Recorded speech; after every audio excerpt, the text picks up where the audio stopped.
hi friend नमस्कार मो मोमिनी blog को स्वागत करुच्ची आज माने रज सरी जाइए मु आज बनई पोड़पिठा किचेन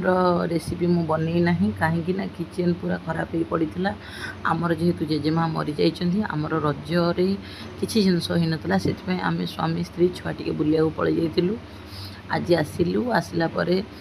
टे पोड़पिठा खावा इच्छा है जेहेतु रजरे आम घरे हेनी बोली रज सरला आज बनई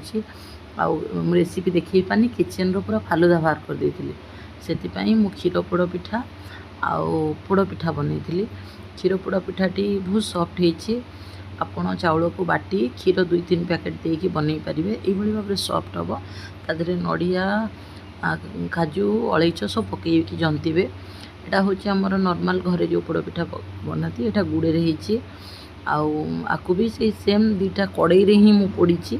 आ कदली पत्र दे पोड़ी आ बहुत भल भाव में पोड़ी मु रेसिपी बनई पानी से सॉरी